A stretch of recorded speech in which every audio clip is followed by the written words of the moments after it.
सूरह अहज़ाब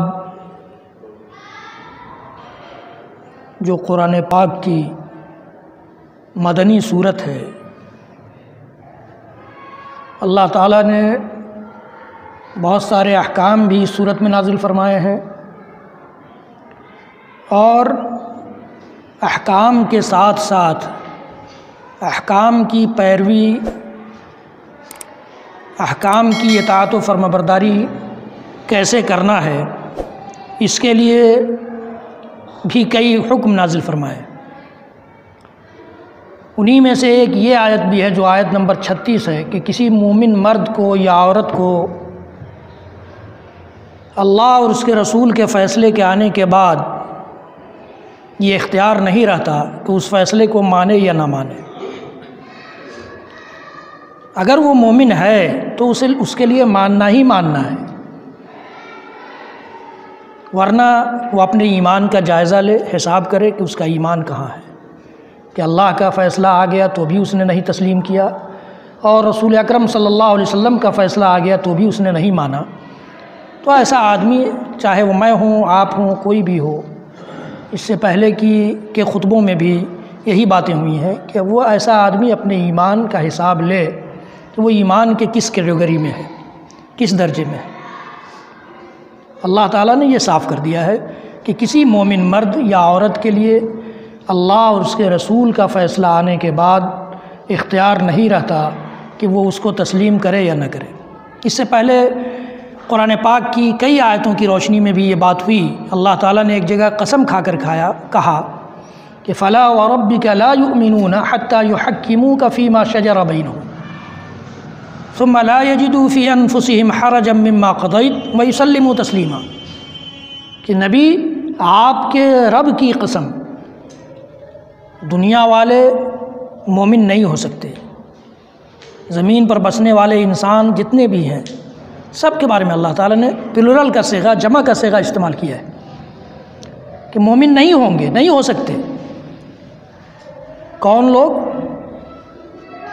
या कब तक? हत्ता युहक्किमूका फ़ीमा शजरा बैनहुम,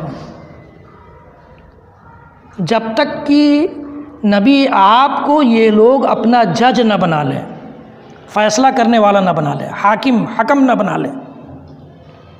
अपने जो मुत्तफ़क़ अलैह मसाइल है, तौहीद का मसला है, अल्लाह के नबी सल्लल्लाहु अलैहि वसल्लम की रिसालत का मसला है, ये मुत्तफ़क़ है, सारी उम्मत मानती है। लेकिन उन मसलों में जब तक आपको जज न बना लें जब जिनमें इख्तलाफ है, इख्तलाफ होना फितरी चीज़ है, लेकिन इख्तलाफ को हल कैसे किया जाए, वो नबी के तरीक़े से हल होगा। इसीलिए अल्लाह ताला अंबिया को भेजता है। रसूलों की बेअसत का मकसद यही है कि कौमों को ज़िंदगी जीने का सलीक़ा मालूम हो सके, ज़िंदगी जीने का तरीक़ा मालूम हो सके, ये मालूम हो सके कि हम अपने मसाइल को कैसे हल करेंगे। ज़िंदगी के सारे मसाइल को अल्लाह के नबी सल्लल्लाहु अलैहि वसल्लम ने अपनी ज़िंदगी में बरता और 23 साल ज़िंदगी में एक ऐसा तर्ज़ जीने का सिखलाया, एक ऐसा तरीक़ा दिया, एक ऐसा सलीक़ा दिया कि दुनिया अगर इसको तस्लीम कर ले तो अशश करे कि आज से 1450 साल पहले नाजिल होने वाला ये तरीक़ा, ये इतना एडवांस कैसे है, इतना डेवलप्ड कैसे है। और जो लोग नबी अकरम सल्लल्लाहु अलैहि वसल्लम की ज़िंदगी का मुताला करते हैं वो इसी वजह से इस्लाम के दायरे में आ रहे हैं। हम और आपने इस्लाम के मुताले को छोड़ दिया, हमने अपने नबी की जीवनी को तक को नहीं पढ़ा, फिर भी हम मुसलमान हैं अल्हम्दुलिल्लाह। कुरान, सूरह फातिहा जिससे कुरान की शुरुआत होती है, कितने % मुसलमान उसका तर्जुमा जानते हैं? नहीं मालूम है, फिर भी हम मुसलमान हैं। लेकिन दूसरी कौमें इस्लाम, हम तो बड़ा ताली बजाते हैं, बहुत ही शोर मचाते हैं कि अरे इतने सारे लोग पेंटागन पर हमले के बाद इतने सारे लोग अमेरिकी या अंग्रेज़ या ईसाई, क्रिश्चियन मुसलमान हो गए, इस्लाम में दाखिल हो गए, बहुत ताली बजाते हैं। कैसे दाखिल हुए इसकी फ़िक्र नहीं है, वो क्यों इस्लाम में आ गए। उन्होंने इस्लाम का मुताला किया, उन्होंने अल्लाह के कुरान को पढ़ा, उन्होंने नबी अकरम सल्लल्लाहु अलैहि वसल्लम की ज़िंदगी को देखा,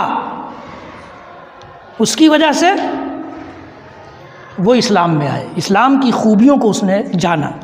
और हम तो इसलिए इस्लाम में हैं कि हमारे माँ बाप इस्लाम में, हमारे बाप दादा इस्लाम में थे, हमारे पुरखे इस्लाम में थे। बस हमको ये नहीं मालूम कि इस्लाम के बेसिस क्या हैं, इस्लाम की बुनियादी चीज़ें क्या हैं, किन चीज़ों को मानने की वजह से हम मुसलमान बाकी रख सकते हैं और किन चीज़ों को छोड़ देने की वजह से इस्लाम से निकल सकते हैं, नहीं मालूम है।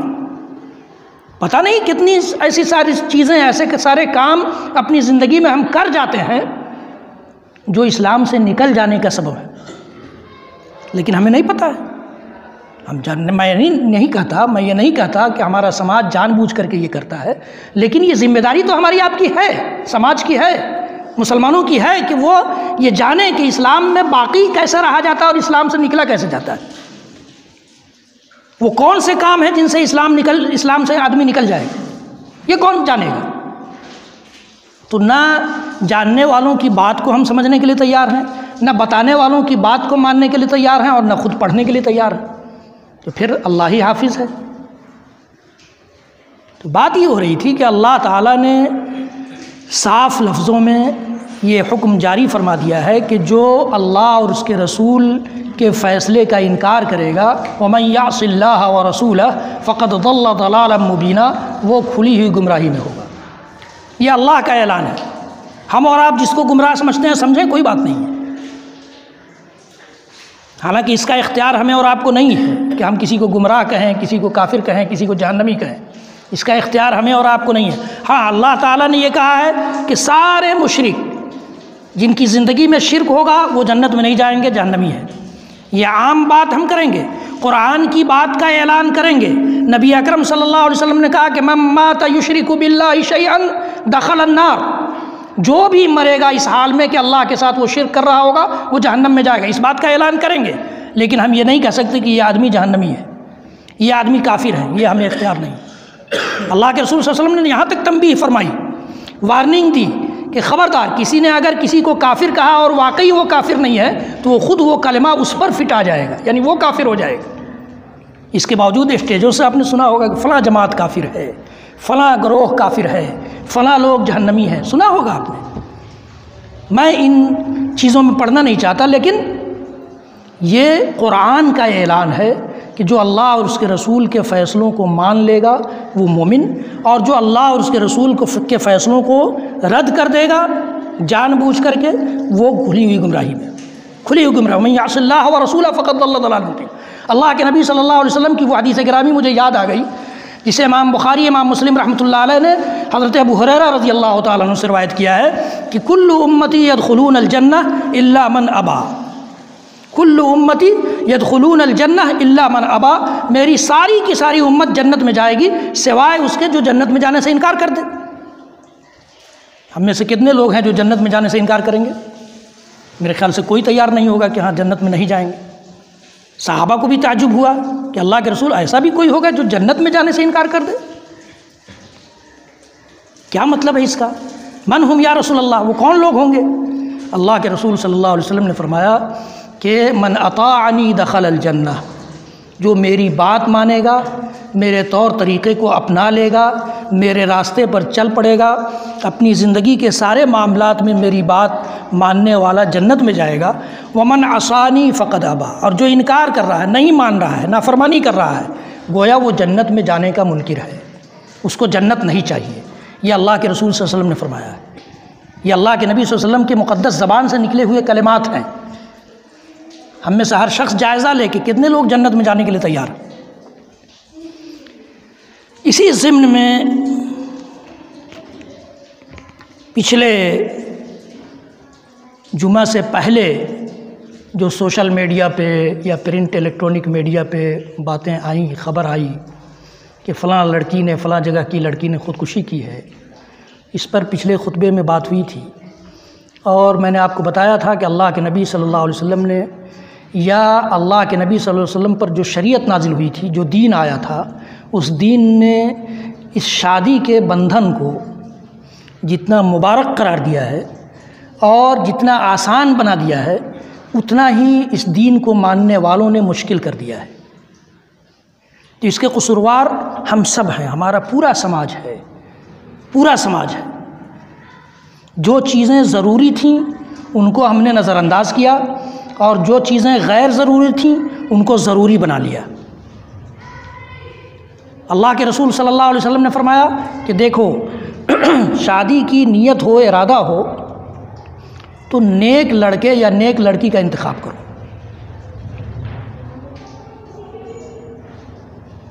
वो हदीस पिछले जुमे को मैंने पढ़ी थी, मन तरदौना दीनहु व खुलुक़ह फ़ज़व्विजूहु व इल्ला तफ़अलूहु तकुन फ़ितनतुन फ़िल अर्दि व फ़सादुन अरीद।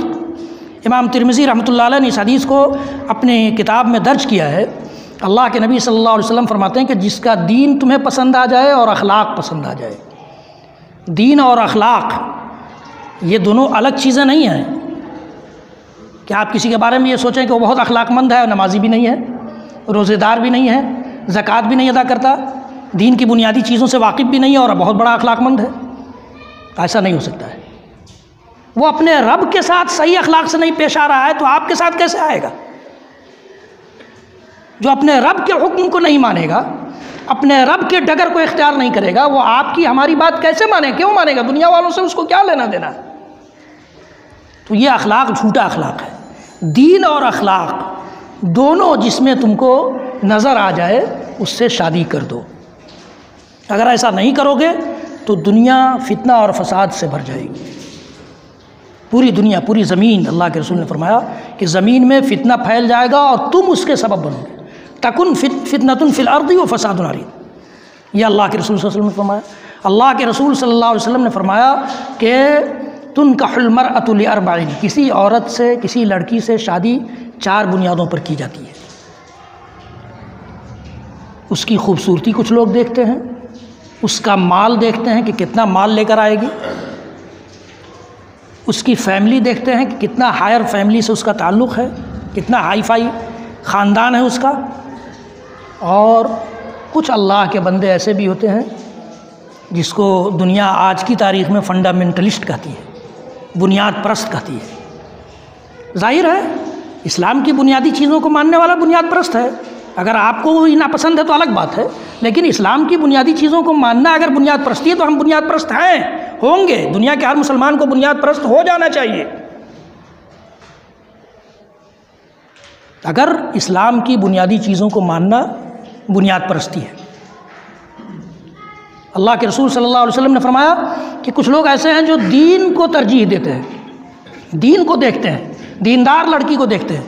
अल्लाह के रसूल सल्लल्लाहु अलैहि वसल्लम ने एक हदीस में फरमाया कि दुनिया कुल्लुहा मता व खैरु मताइद दुनिया अल मरअतु सालिहा। दुनिया नाम ही है साजो सामान का, सबसे बेहतरीन सामान इस दुनिया में जो इंसान हासिल कर सकता है वो नेक बीवी है। देखिए कुरान कहता है, कुरान ने ये शादी को नेमत करार दिया है, नेमत करार दिया है। व मिन आयातिही अन खलक़ लकुम मिन अनफुसिकुम अज़वाजा लितस्कुनु इलैहा व जअल बैनकुम मवद्दतन व रहमा। अल्लाह के रसूल अल्लाह ताला ने कुरान पाक में सूरह रूम में ये फरमाया है कि अल्लाह की निशानियों में से ये एक निशानी है। ये जो निज़ाम है शादी ब्याह का, ये अल्लाह की निशानियों में से एक निशानी है। कैसे? अन खलक़ लकुम मिन अनफुसिकुम अज़वाजा, तुम ही में से, तुम ही इंसानों में से तुम्हारे जोड़े को बनाया उसने। औरत है तो मर्द को पैदा किया, मर्द है तो औरत को बनाया, जोड़ा अल्लाह ताला ने बना दिया है। ये उसकी निशानी है। क्यों? कैसे? लितस्कुनु इलैहा, ताकि तुम उससे सुकून हासिल करो, सुकून हासिल करो। आप देखिए कि एक लड़की जो अजनबी है, एक अजनबी घराने में आती है और अल्लाह ताला ने ऐसी मोहब्बत और मवद्दत उसके दिल में, उस लड़की के दिल में लड़के के तईं या लड़के के दिल में लड़की के तईं ऐसी डाल दी है कि कभी कभी इंसान बहक कर वालिदैन को भी नहीं पूछता। लेकिन ये सच्ची मोहब्बत नहीं है, चूँकि वालिदैन से मोहब्बत भी अल्लाह ताला ने ज़रूरी करार दिया है और मियाँ बीवी की मोहब्बत भी ज़रूरी है। तो मैं ये कह रहा हूँ कि अल्लाह ताला ने ये कहा कि ये अल्लाह की निशानियों में से है, ये निशानी है कि एक अजनबी घराने से एक अजनबी फ़र्द आकर के हमारे घर का हिस्सा बन जाती है, ये या हम उसके घर का हिस्सा बन जाते हैं, ये अल्लाह की निशानी है। ये एक अल्लाह का निज़ाम होगा, दुनिया का बनाया हुआ निज़ाम नहीं हो सकता है। दुनिया का बनाया हुआ निज़ाम नहीं हो सकता है। इसीलिए आप देखते हैं या आप सुनते होंगे मीडिया के ज़रिए कि दूसरे मज़हब के मानने वालों में तलाक़ का रेशियो ज़्यादा है बनिस्बत इस्लाम के मानने वालों। इस्लाम में भी जो लोग इस्लाम से दूर हैं, अपने आप को हाई फाई कहते हैं या सेकुलर मुसलमान कहते हैं। जैसा अभी आपने देखा होगा, एक मुसलमान नाम के आदमी ने, ये सुप्रीम कोर्ट में, आपने देखा होगा सोशल मीडिया पे वीडियो वायरल हो रहा है, अल्लाह आलम कैसी ख़बर है ये, लेकिन वो चेहरा जाना पहचाना सा लगता है। एक सोशल मीडिया पे वायरल हुआ है ये वीडियो, एक मुसलमान नाम के आदमी ने, मैं नाम नहीं लूँगा, नाम आप सब जानते होंगे या जान लेंगे, उसने सुप्रीम कोर्ट में ये रिट दाखिल किया है कि कुरान पाक की इन 26 आयतों को ख़त्म कर दिया जाए। कुरान पाक से इन 26 आयतों को मिटा दिया जाए। ये भी मुसलमान, हम सब मुसलमान उसको समझते हैं। उसके साथ कमर में कांधे में कांधा मिलाकर हम घूमते भी हैं। उसका नारा जो है हम भी नारा लगाते हैं, लेकिन उसने ये डिमांड किया है, कोर्ट में ये मसला उसने अर्ज़ किया है, दाखिल किया है। वो भी मुसलमान है। तो ये हमारे इस्लाम का मेयार यहाँ तक आ गया है, यहाँ तक आ गया है। तो हमें और आपको फ़ैसला करना है कि हम किस इस्लाम को मानने के लिए तैयार हैं। आज से 1450 साल पहले जो इस्लाम अल्लाह ताला ने जिब्रील अमीन जैसे अमानतदार फ़रिश्ते के ज़रिए, मुहम्मदुर रसूलुल्लाह सल्लल्लाहु ताला अलैहि वसल्लम जैसे अमानतदार रसूल के पास नाजिल किया था, उस दीन को मानेंगे या आज के इन नाराबाज़ों के दीन को मानेंगे जिनका सिर्फ़ और सिर्फ मकसद दुनिया है। वो इसके ज़रिए सिर्फ दुनियावी कामयाबी चाहते हैं। उनको इससे मतलब नहीं कि वो क्या बोल रहे हैं, क्या बक रहे हैं, उनकी क्या फ़िक्र है, ये फ़िक्र कुछ नहीं है। तो अल्लाह और उसके रसूल की ज़िंदगी और अल्लाह के अहकाम को मानना जब तक हम अपने आप की निशानी नहीं बना लेंगे, ये बातें समझ में नहीं आएंगी। अल्लाह ताला ने इसको अपनी निशानी करार दिया कि मिन आयातिही अन खलक़ लकुम मिन अनफुसिकुम अज़वाजा लितस्कुनु इलैहा व जअल बैनकुम मवद्दतन व रहमा, तुम्हारे दरमियान मवद्दत और रहमत और मोहब्बत पैदा कर दी। ये अल्लाह की निशानी है। तो अल्लाह की निशानी होने के बावजूद हम इसको इतना मुश्किल करार दें, इतना मुश्किल बना डालें कि निशानी भी मिट जाए अल्लाह की। आपको मैं पिछले हफ्ते मैंने आपको हज़रत जुलैबीब रज़ी अल्लाह ताला अन्हु का वाक़या सुनाया था, जो सही हदीसों की किताबों में मौजूद है। तारीख़ का एक वाक़या है। हो सकता है आप में से तारीख़ का मुताला करने वाले सलाहुद्दीन अय्यूबी रहमतुल्लाह अलैह का नाम जिन्होंने सुना होगा। ये तकरीबन 11वीं सदी के बहुत बड़े मुजाहिद गुज़रे हैं। इनके बाप का नाम था नजमुद्दीन अय्यूब, नजमुद्दीन अय्यूब। इनके भाई थे असदुद्दीन, जो गवर्नर थे। तो असदुद्दीन ने अपने भाई से कहा कि तुम शादी क्यों नहीं करते? तो कहा कि मेरे लायक कोई लड़की मिल जाएगी तो मैं शादी कर लूँगा। तो गवर्नर साहब ने कहा कि मैं खलीफा वक्त की बेटी से तुम्हारी बात चलाऊँ? कहा कि नहीं, वो लोग मेरे लायक नहीं है। तो नजमुद्दीन से पूछा उनके भाई असदुद्दीन ने कि फिर कैसी लड़की तुम चाहते हो? तो नजमुद्दीन साहब का जवाब था कि मैं ऐसी लड़की से शादी करूँगा जो मेरा हाथ पकड़ के मुझे जन्नत में दाखिल कर दे, और अल्लाह ताला मुझे ऐसी औलाद दे उससे कि जो बैतुल मक़दिस को फ़तह करे, जो बैतुल मक़दिस को फ़तह करे। हम और आप तो फ़तह के नाम पर और जिहाद के नाम ही पर डर जाएंगे, डर जाएंगे, मेरा बच्चा कहीं ऐसा ना हो जाए। और उनकी क्या ख्वाहिश थी कि मुझे ऐसी लड़की से शादी करना है जो मेरा हाथ पकड़कर जन्नत पहुंचा दे, और अल्लाह ताला मुझे उससे ऐसी औलाद दे जो बैतुल मक़दिस को फ़तह करे। अल्लाह के घर का और इबादतगाह की फ़िक्र है। तो उनके भाई साहब नाराज़ हो गए, कहा कि तब तलाशते रहो ऐसी लड़की। आज की तारीख़ में भी अगर कोई ऐसा कहे कि मैं किसी नेक लड़की से शादी करूँगा और या ऐसी लड़की से शादी करूँगा जो नमाजी हो, दीन की पाबंद हो, तो उस पर भी वही हुक्म लग जाएगा, बुनियाद परस्त। ये ढूंढते रहो ऐसी लड़की कहाँ मिलती है। वो तिकरैत इराक़ में एक जगह है, वहाँ मस्जिद में बैठे थे इमाम साहब के पास, तो एक लड़की दरवाज़े से इमाम साहब को बुलाई। इमाम साहब गए, कहा कि मेरी शादी का क्या हुआ। उस लड़की ने पूछा इमाम साहब से, ये कान लगा कर सुन रहे थे। कहा कि एक लड़के का रिश्ता तो तुम्हारे पास भेजा था।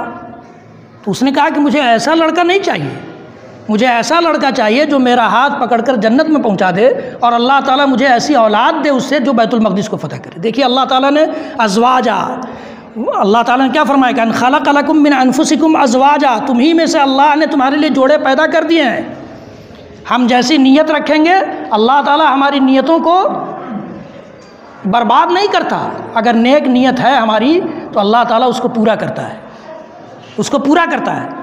इनके कान में आवाज़ पड़ी, इमाम साहब लौटे, कहा कि ठीक है मैं ऐसा लड़का देखूंगा। उसको जवाब दे करके भेज दिए और आए तो पूछा कि लड़की क्या कह रही थी। कहा कि वो अपनी शादी के बारे में बात कर रही थी। यहीं चौराहे पर की एक लड़की है जो गरीब ख़ानदान की है, गरीब घराने की। कहा कि मेरी शादी उससे करा दो। आप क्या बात करते हैं, आप गवर्नर के भाई हैं, आप नवाब घराने से ताल्लुक़ रखते हैं, आपकी शादी वैसे कैसे होगी। कहा कि नहीं मुझे उसी से शादी करनी है। उसी से शादी हुई और सलाहुद्दीन अय्यूबी रहमतुल्लाह अलैह पैदा हुए, जिन्होंने बैतुल मक़दिस को फ़तह किया। 11वीं सदी ईस्वी में बैतुल मक़दिस को जब दोबारा हज़रत उमर बिन ख़त्ताब रज़ी अल्लाह तआला अन्हु ने एक बार फ़तह किया था, जब उन्होंने ईसाई उलमा ने ये डिमांड किया था कि जो लोग फ़तह करने वाले गिरोह की नुमाइंदगी करेंगे उनकी निशानी मैं तुम में नहीं देख रहा हूँ। तो सहाबा ने वहाँ से ख़बर किया हज़रत उमर बिन ख़त्ताब को, कहा कि ये ऐसे ऐसे ये लोग बोल रहे हैं। कहा कोई बात नहीं, मैं आता हूँ। हज़रत उमर बिन ख़त्ताब रज़ी अल्लाह तआला अन्हु वहाँ पहुँचे और वहाँ के जो ईसाई चौगादरी थे, वहाँ के जो ज़िम्मेदारान थे, उन्होंने चाबी सौंप दी कि हाँ आप ही हैं। एक फ़तह तो वो हुई थी। फिर उसके बाद ईसाइयों का कब्ज़ा हो गया था। फिर उसके बाद भी ईसाइयों का कब्ज़ा हुआ तो 11वीं सदी ईस्वी में हज़रत सलाहुद्दीन अय्यूबी रहमतुल्लाह अलैह ने उसको फ़तह किया। इस तरह से नेक बीवी किस तरह से अल्लाह ताला ने इसको अपनी निशानी करार दिया है, ये देखिए, गौर कीजिए इस पर, इस वाक़े पर। अब्दुल्ला बिन मुबारक रहमतुल्लाह अलैह, हदीस का कोई मुताला करने वाला ऐसा नहीं होगा जो अब्दुल्ला बिन मुबारक को नहीं जानता हो। बहुत बड़े मुहद्दिस गुज़रे हैं, बहुत बड़े इमाम गुज़रे हैं। अब्दुल्ला बिन मुबारक रहमतुल्लाह अलैह के बाप जाहिल थे, मुबारक नाम था उनका। वो चौकीदारी करते थे किसी बागीचे में। बाग का मालिक आया बहुत सारे मेहमानों को लेकर, कहा कि मुबारक जाओ और किसी अच्छे दरख्त से फल तोड़ कर लाओ ताकि मैं अपने मेहमानों की मेहमान नवाजी कर सकूं। मुबारक गए और एक टोकरी फल ले आए। खाने के बाद कहा मालिक ने कि इसमें कोई टेस्ट नहीं, तुम क्या करते हो, कैसे, जाओ दूसरे दरख्त से लेकर के आओ। दूसरे दरख्त से लाए तो भी वैसा ही। तो कहा कि भाई तुमसे मैंने कहा कि किसी जायकादार फल के दरख्त से फल तोड़ कर लाओ और तुम ये क्या ला रहे हो। कहा कि आपने मुझे इस बागीचे की निगरानी के लिए रखा है ना, कि फलों के टेस्ट करने के लिए। कि अल्लाह की कसम मैंने आज तक इस बागीचे का एक फल भी चखा नहीं है, तो मैं कैसे जानूं कि किस दरख्त का कौन सा फल अच्छा है कौन सा बुरा है। क्यों नहीं चखा था? इसलिए कि उनकी जिम्मेदारी चखने की नहीं थी, उनकी जिम्मेदारी निगरानी की थी। वो जानते थे कि ये अमानत है। और मालूम है आपको, उस बाग का मालिक भी उतना ही नेक था। उसने कहा, जाकर अपने घर में जिक्र किया तो उनकी बीवी ने कहा कि मेरी बेटी की शादी इसी मुबारक से होगी। जाहिल थे लेकिन नेक थे। नेकी ऐसी कि गायबाने में भी किसी का कोई सामान नहीं छू रहे। ये अल्लाह की निशानी है। अल्लाह ने ये जोड़े पैदा किए हैं। उससे अब्दुल्ला बिन मुबारक जैसे मुहद्दिस पैदा होते हैं। हम और आप नई नस्ल या अपने बच्चों की शरारतों पर या उनकी बेराह रवी पर बहुत ज़्यादा अफसोस करते हैं ना, इसके हम भी ज़िम्मेदार हैं। नेक माँ बाप से नेक बच्चे पैदा होते हैं। आपने इन दोनों वाक़ों में देखा है। हज़रत उम्मे सुलैम रज़ी अल्लाह ताला अन्हा बहुत मशहूर सहाबियाँ हैं, खातून हैं, लेकिन जब ये बेवा हो जाती हैं तो इनके पास एक पैगाम आता है हज़रत तलहा बिन उबैदुल्लाह का कि मैं तुमसे शादी करना चाहता हूँ। तो उम्मे सुलैम ने कहा कि तुम गैर मुस्लिम हो और मैं इस्लाम में हूँ, ये मुमकिन नहीं है, ये मुमकिन नहीं है। उन्होंने कहा कि ठीक है, तब मैं इस्लाम कबूल कर लूँगा। तो इन्होंने कहा कि तुम इस्लाम कबूल करोगे तो उसी इस्लाम को मैं तुम्हारे लिए मुहर बना दूँगी, मुझे तुमसे और कोई मुहर नहीं चाहिए। इनके अंदर क्या जज्बा था कि एक आदमी इस्लाम में आ रहा है तो उसके लिए आसान करो इस शादी को, और उसके बाद जब उनसे औलाद पैदा होती है तो वो औलाद इत्तेफाक से बीमार होती है और मर जाती है, वो बच्चा मर जाता है। तलहा रात में आते हैं कहीं से तो बाज़ाब्ता उनको खाना खिलाती हैं, खाना आराम से खिला। खातून हैं, हमारे और आपके घर में जो ख़वातीन हैं उनकी हमने कैसी तरबियत की है फ़ैसला आपके ऊपर है, लेकिन वो भी खातून है। अल्लाह के नबी सल्लल्लाहु अलैहि वसल्लम की तरबियत याफ्ता खातून थी, अल्लाह के नबी सल्लल्लाहु अलैहि वसल्लम ने तरबियत की थी। अल्लाह के नबी सल्लल्लाहु अलैहि वसल्लम की ज़िंदगी से जब हम तरबियत हासिल करेंगे तो हमारे बच्चे, हमारे घर की ख़वातीन भी ऐसे ही होंगी।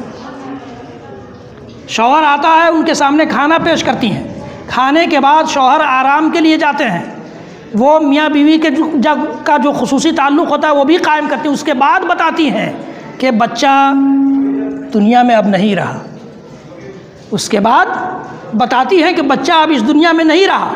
गुस्सा भी हुए कि तुमको पहले बताना चाहिए था। कहा कि पहले बता देती तो क्या आप उसको ज़िंदा कर लेते। सुबह जब अल्लाह के रसूल सल्लल्लाहु अलैहि वसल्लम के पास पहुँचे तो अल्लाह के रसूल सल्लल्लाहु अलैहि वसल्लम हंस पड़े। बच्चा मर गया है हज़रत तलहा का और अल्लाह के रसूल हंस रहे हैं। कहा कि तुम्हारा रब भी तुम लोगों के इस वाक़े पर हंस रहा था कि ये सब्र के कैसे पहाड़ लोग हैं, सब्र के कैसे पहाड़ लोग हैं कि अल्लाह की दी हुई नेमत थी, अल्लाह ने ले लिया, कोई बात नहीं, फिर देगा। इस पर बहुत ज़्यादा वावेला मचाने की क्या ज़रूरत है। मेरे एक उस्ताद थे यहीं कटिहार से, मदीना में पढ़ते थे, फैमिली के साथ रहते थे। उनकी एक बच्ची थी, बीमार हुई, उसको हॉस्पिटल लेकर गए और वहीं मर गई। वहीं से कब्रिस्तान गए और दफन करके घर लौटे। बीवी ने कहा कि बेटी कहाँ गई? कहा कि उसको दफन कर दिया, मर गई, दफन कर दिया। ये घर का माहौल कौन बनाएगा? हम और आप बनाएंगे। ये कहकर हम और आप नहीं बच सकते, ना दुनिया में ना आखिरत में, कि औरतों का मामला औरतें जाने। औरतों की जिम्मेदारी हमारे और आप पर है, हमारे ऊपर है, आप पर है। अगर आप औरतों के अंडर में हैं तो ये गलत है, आपके घर का माहौल गलत है, फैसला आप कीजिए। आप औरत की निगरानी में है कि आपको निगरान बनाया अल्लाह ताला ने औरत का। अगर आप निगरान हैं तो उनकी हुकूमत नहीं चलेगी, चाहे वो दुनिया का मामला हो या दीन का मामला हो, शादी का मामला हो या तिजारत का मामला हो। और अगर आप उनकी निगरानी में हैं तो फिर ये आपके घर में कभी बरकत नहीं आ सकती, इसलिए कि आपने तो अल्लाह के निज़ाम को बदल दिया है, उलट दिया है अल्लाह के निज़ाम को। अल्लाह ताला ने क्या कहा? अर्रिजालु क़व्वामूना अला निसा बिमा फ़द्दलल्लाहु बादहुम अला बाद। अल्लाह ने तुम में से बाज़ को बाज़ पर जो फजीलत दी है, उसी निज़ाम का ये हिस्सा है कि मर्द औरतों पर हाकिम रहेंगे। ये अल्लाह ताला ने बनाया है। उस निज़ाम को जब उल्टेंगे तो बरकत ख़त्म हो जाएगी, और बरकत जब ख़त्म होगी तो फितना आएगा, ज़हमत पैदा होगी और सुकून बर्बाद होगा। ये अल्लाह ताला का निज़ाम है। अल्लाह ताला के निज़ाम को बाकी रखा जाए, अल्लाह की निशानियों को आसान बनाया जाए। अल्लाह के दीन पर चलना हम और आप जब फ़िक्र करेंगे तो आसान होगा, और अल्लाह के दीन पर चलेंगे तो हमारी पूरी ज़िंदगी के हर मोड़ पर हमें ये फ़िक्र होगी कि अल्लाह का फ़ैसला यहाँ क्या है, रसूलुल्लाह का फ़ैसला क्या है। जिस दिन ये फ़िक्र पैदा हो जाएगी, उसी दिन से इस फ़िक्र की बरकत आप और हम या जिसके अंदर पैदा होगी महसूस करने लग जाए। अल्लाह के निज़ाम को उलट कर, अल्लाह के निज़ाम को पलट कर दुनिया न कभी कामयाब हुई है न होगी। हम और आप इस्लाम के मानने वाले हैं। इस्लाम ने हमें और आपके हिदायत के लिए, रहनुमाई के लिए कुरान दिया है और नबी अकरम सल्लल्लाहु अलैहि वसल्लम का फरमान दिया है।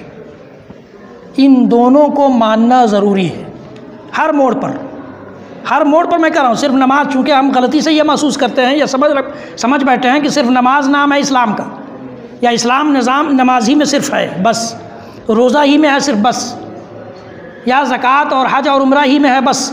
नहीं, अल्लाह के नबी सल्लल्लाहु अलैहि वसल्लम की पूरी ज़िंदगी हमारे और आपके लिए नमूना है। और पूरी ज़िंदगी में जब तक हम इस चीज़ को नहीं बरतेंगे, इख्तियार नहीं करेंगे, अल्लाह के रसूल सल्लल्लाहु अलैहि वसल्लम की उस हदीस की रोशनी में जन्नत का इनकार करने वाले करार पाएंगे। कुल्लु उम्मती यदखुलून अल जन्नत इल्ला मन अबा, मेरी सारी उम्मत जन्नत में जाएगी सिवाय वो जो जन्नत में जाने से इनकार कर दे। क़ील मन हुम या रसूल अल्लाह, सहाबा ने कहा कि अल्लाह के रसूल ऐसे कौन लोग हैं जो जन्नत में जाने से इनकार कर दे। अल्लाह के रसूल सल्लल्लाहु अलैहि वसल्लम ने फरमाया मन अताअनी दखल जन्नह व मन असानी फ़क़द अबा, जो मेरी इताअत करेगा, मेरी इताअत शारी करेगा, मेरे फ़ैसले को मान लेगा अपनी ज़िंदगी के तमाम नुक़्तों पर, तमाम पॉइंट्स पर, ज़िंदगी के तमाम मरहलों में, सब तमाम जगहों पे, तो वो जन्नत में जाएगा। और जो नहीं मानेगा उसने गोया जन्नत में जाने ही का इनकार कर दिया। ये अल्लाह के रसूल सल्लल्लाहु अलैहि वसल्लम ने फरमाया है। बात ये आपके हवाले है, आप में से हर आदमी ज़िम्मेदार है। अल्लाह ताला के यहाँ हम और आप अपनी ज़िम्मेदारियों का हिसाब देने वाले हैं। ये हमारे दिलो दिमाग में बात रहनी चाहिए और कोई किसी का निगरान नहीं है। ये बातें यहाँ से बयान कर दी जाती हैं ज़िम्मेदाराना तौर पर, ताकि आप और आप भी सोचें और जहाँ तक ये बात पहुँचे वो सब लोग सोचें कि हमारा दीन जो हमें ज़िंदगी सिखलाने के लिए आया था, हमने कहीं और से ज़िंदगी सीख ली, अपने दीन को एक किनारे कर दिया है।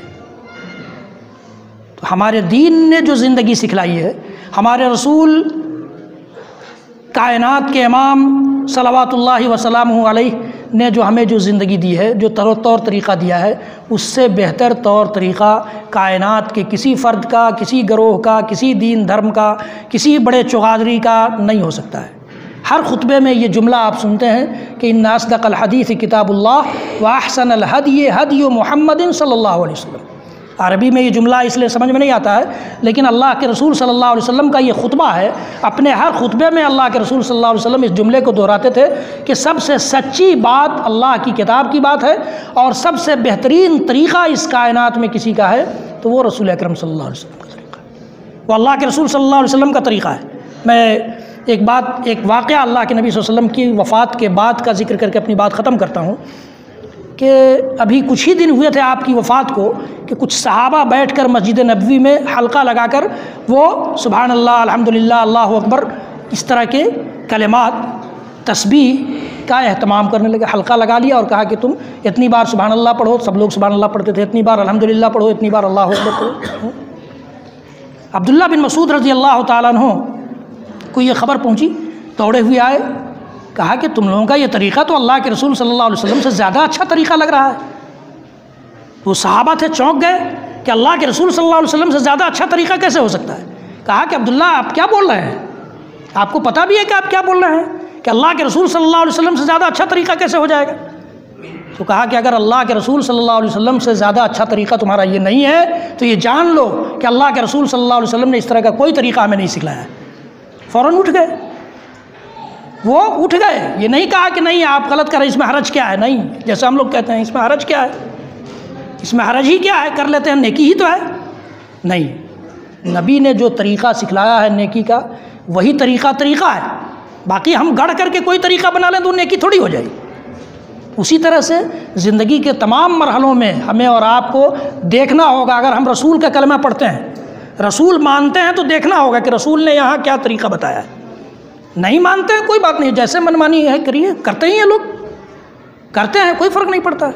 कोई उनको मायूब भी नहीं समझता है, बुरा भी नहीं जानता है, दीन से निकला हुआ भी नहीं कोई कह सकता है, गुमराह भी नहीं कह सकता है। कुरान कहता है, लेकिन कुरान कहता है कि वमन यासिल्लाह व रसूलह फ़क़द ज़ल्ल ज़लालन मुबीना, जो अल्लाह और उसके रसूल का नाफरमान होगा वो खुला हुआ गुमराह होगा। अल्लाह ताला हम सबको हिदायत की राह दिखलाए और गुमराहियों से बचाए।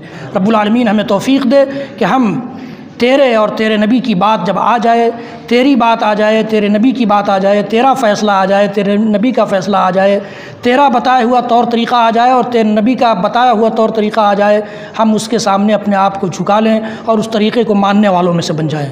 रब्बुल आलमीन दुनिया चाहे हमें बुनियाद परस्त कहे, हमें कोई फ़र्क नहीं पड़ता। रब्बुल आलमीन तू हमसे राज़ी हो जाए, रब्बुल आलमीन तू हमसे राज़ी हो जाए, ऐसा तरीक़ा हमें बता दे, ऐसी बात करना सिखला दे, ऐसा काम करना सिखला दे जिससे तू राज़ी हो। रब्बुल आलमीन ऐसे कामों से और ऐसी बातों से हम सबको महफूज कर ले जिससे तू नाराज़ होता हो। रब्बुल आलमीन दुनिया में जहाँ जहाँ भी मुसलमान परेशान हाल हैं उनकी परेशानियों को दूर फरमा दे। रब्बुल आलमीन हम में से जो बीमार हैं उन्हें शिफ़ाए कामिल आजिल नसीब फरमा दे। रब्बुल आलमीन जो सेहतमंद हैं तौफ़ीक़ दे कि वो अपनी सेहत को गनीमत जानते हुए तेरी इताअत शारी और तेरे नबी की फरमाबरदारी के साथ ज़िंदगी गुजारने वाले बन जाएँ। रब्बुल आलमीन तो अपने ख़ास फज़ल व करम से हम में से जो रोज़गार वाले हैं उन्हें तौफ़ीक़ दे कि वो हलाल कमाई की फ़िक्र करें, हराम से बचें। उन्हें इस बात की भी तौफ़ीक़ दे कि वो तेरे दीन की खातिर और तेरे महरूम नादार बंदों बंदियों पर ख़र्च करने वालों में से बने। रब्बुल आलमीन जो रोज़गार वाले नहीं हैं उनके लिए जायज़ कमाई का बंदोबस्त फरमा दे। हम में से जो कर्ज़दार हैं रब्बुल आलमीन उनके कर्ज़ों की अदायगी का बंदोबस्त फरमा दे। रब्बुल आलमीन तो अपने ख़ास फज़ल व करम से हम में से जो औलाद वाले हैं तौफ़ीक़ दे कि उनकी ऐसी तरबियत कर सकें कि उनकी वफ़ात के बाद उनके लिए रहमत और मग़फ़िरत की दुआ करने वाली औलाद साबित हो। रब्बुल आलमीन जो औलाद वाले नहीं हैं उनके लिए नेक औलाद का फ़ैसला फरमा दे। रब्बुल आलमीन तो अपने ख़ुसूसी फज़ल व करम से हमारे बच्चों बच्चियों नौजवानों बड़ों ख़वातीन सब की इस्लाह फरमा दे। रब्बुल आलमीन हमारे ज़िंदों को भी बख्श दे, हमारे मुर्दों को भी बख्श दे, हमारे मर्दों को भी बख्श दे, हमारी औरतों को भी बख्श दे। हम सब को जब तक ज़िंदा रख, इस्लाम पर ज़िंदा रख, जब वफ़ात दे ईमान पर वफ़ात दे। बारकल्लाहु ली व लकुम फ़िल क़ुरआनिल अज़ीम व नफ़अनी व इय्याकुम बिल आयाति व ज़िक्रिल हकीम। इन्नहु तआला जवादुन करीमुम मलिकुम बर्रुफ़ुर रहीम।